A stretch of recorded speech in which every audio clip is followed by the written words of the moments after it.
प्रिय विद्यार्थियों, भूगोल के द्वितीय वर्ष में द्वितीय पेपर मानव भूगोल के विषय में आज हम चर्चा करेंगे। इसमें हम मानव भूगोल के विषय क्षेत्र और उसके तथ्य, स्कोप एंड फैक्ट्स पे सामान्य जानकारी लेंगे। विद्यार्थियों, मानव भूगोल आज भी अपनी विकास अवस्था में है। यही कारण है कि इसके क्षेत्र के संबंध में विद्वानों के भिन्न भिन्न मत हैं। इसी कारण समय के साथ मानव व वातावरण के बीच बदलते हुए संबंध तथा मानव की बदलती हुई कार्यप्रणाली है। विकास के इस दौर में समय के इस प्रारूप में मानव ने बहुत प्रगति की, अतः इसका विषय क्षेत्र काफ़ी व्यापक होता जा रहा है। मानव सभ्यता के विकास के साथ उसकी जीविकोपार्जन की क्रियाएं भी परिवर्तित एवं अधिक व्यवस्थित होती रह जाती है, क्योंकि मानव ने अपनी जीविका या कार्यप्रणाली को बहुत ज़्यादा फैला लिया और उसके अलग अलग रूप हमको देखने को पड़ते हैं, इसलिए इसका विषय क्षेत्र भी काफ़ी व्यापक हो जाता है।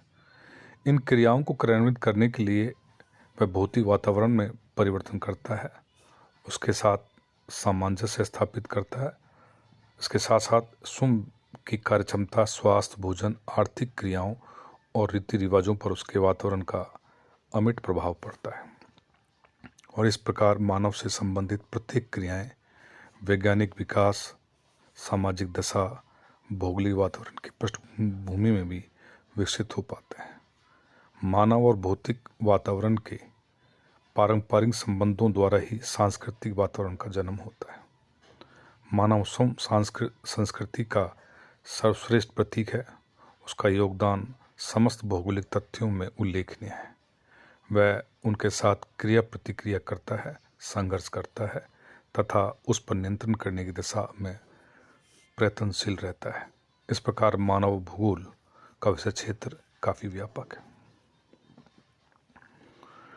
मानव की कौन सी क्रियाएं अधिक महत्वपूर्ण हैं तथा प्रकृति के साथ उसका क्या संबंध है, इन भावनाओं को व्यक्त करने में भूगोलवेताओं की विचारधारा में अंतर दिखाई पड़ता है।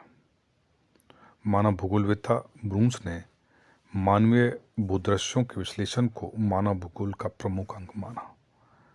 मानव अपने प्रयत्नों जैसे आखेट, पशुचारण, कृषि, खनन, वनोत्पादन, औद्योगिक उत्पाद, व्यापार, परिवहन, बस्तियां की स्थापना आदि के कारण विभिन्न प्राकृतिक परिवेश में मानवीय भूदृश्यों की स्थापना करता है।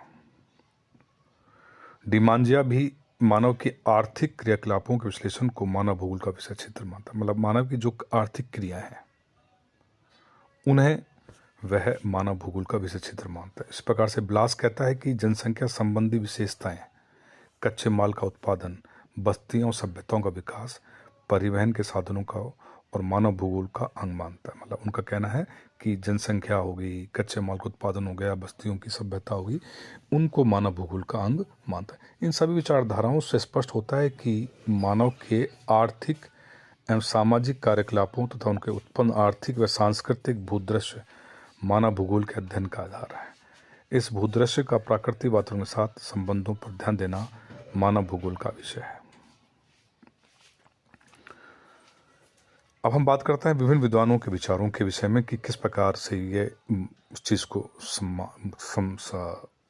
संदर्भित करते हैं या समझाने का प्रयास करते हैं कि क्या है।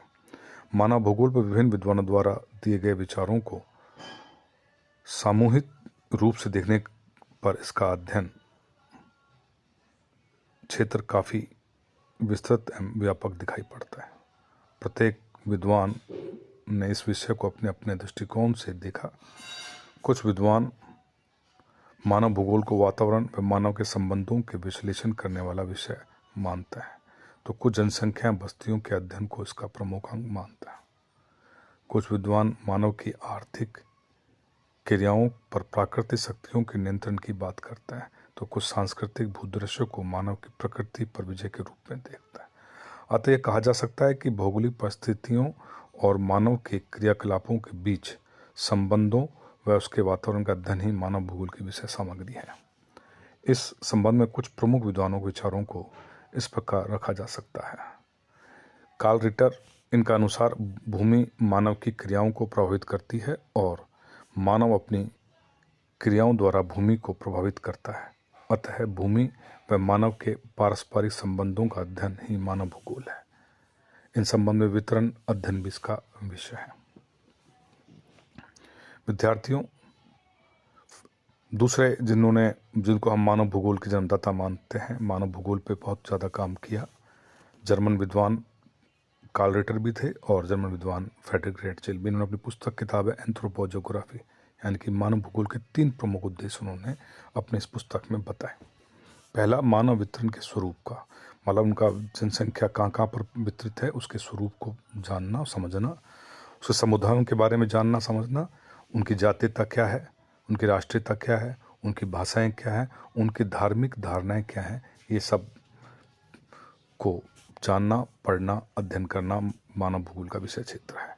दूसरा, इनके तथ्यों के वितरण पर भौतिक परिस्थितियों का प्रभाव, यानी कि वो जो जाति जो जनसंख्या वितरित है उन पर किस प्रकार की भौतिक परिस्थितियों का प्रभाव पड़ता है, उसका विश्लेषण करना, जानना, ये दूसरा उनका विषय क्षेत्र, दूसरे मानव भूगोल के दूसरे अध्ययन क्षेत्र का दूसरा विषय है। तीसरी उन्होंने बात कहा कि मानव समूह पर वातावरण प्रभाव, कि भौगोलिक वातावरण का प्रभाव, पर्यावरण का प्रभाव मानव समूह पर पड़ता है और वह उसी से ही प्रभावित होता है। ये 3 बातों को फ्रेडरिक रेटजेल ने अपने विश्लेषण, अध्ययन और दृष्टिकोण से समझाने का प्रयास किया।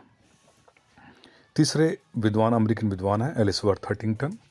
इन्होंने मानव भूगोल के विषय क्षेत्र को एक चार्ट द्वारा बताने का प्रयास किया। इन्होंने 2 तथ्यों को प्रमुख भागों में वर्गीकृत किया, भौतिक दशाएं और मानव की प्रतिक्रियाएं। भौतिक दशाओं के अंतर्गत पृथ्वी की स्थिति, यानी कि वह जो जनसंख्या जहाँ निवास करती है जनसंख्या, वहाँ पे उसकी स्थिति क्या है, धरातलीय स्वरूप कैसा है, पठारी है, पहाड़ी है, मैदानी है या समुद्र तटी है, इसको उन्होंने समझाने का प्रयास किया। जल राशियाँ, वहाँ पर वाटर बॉडीज़ कौन कौन सी हैं, झील क्षेत्र है, नदी क्षेत्र है, समुद्री क्षेत्र है। मिट्टियों और खनिजों के विषय में बताया कि वहाँ पर मिट्टियाँ किस प्रकार की हैं, खनिज किस प्रकार के हैं। जलवायुओं को शामिल किया, जलवायु किस प्रकार जलवायु है, उष्ण है, उपोष्ण है, शीत है, शीतोष्ण है, इन प्रकार की विषय उन्होंने समझाने का प्रयास किया।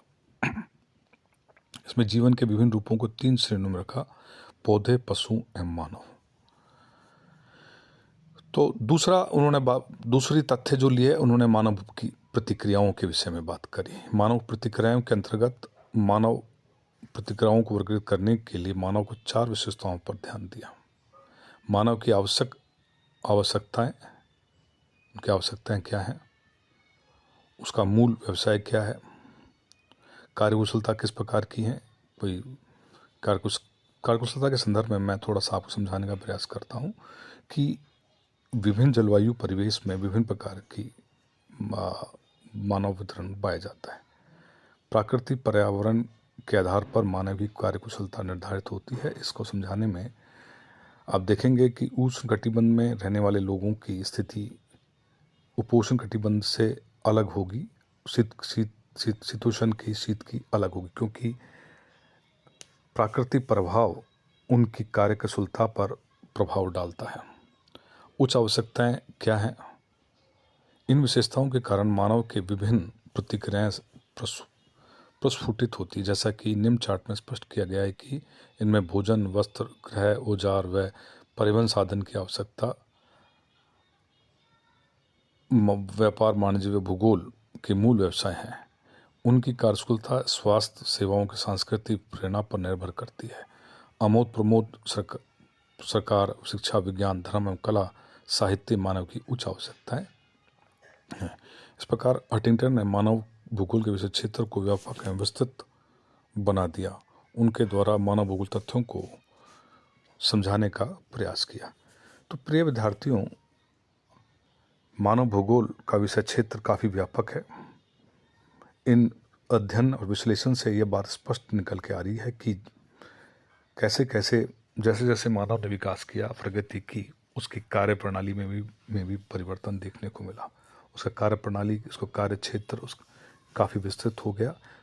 जैसे जैसे कार्य क्षेत्र विस्तृत होता गया वैसे वैसे उसका अध्ययन क्षेत्र भी बढ़ता गया। इस संदर्भ में जर्मन विद्वान, अमेरिकन विद्वान Carl Ritter, Friedrich Ratzel, Elisabeth Huntington, फ्रांसीसी विद्वान ब्लास डिमांजिया ने अपने दृष्टिकोण, अपने अनुभव के आधार पर समझाने का प्रयास किया। तो प्रिय विद्यार्थियों, ये मोटी मोटी जानकारी हम लोगों ने आपके सामने शेयर की।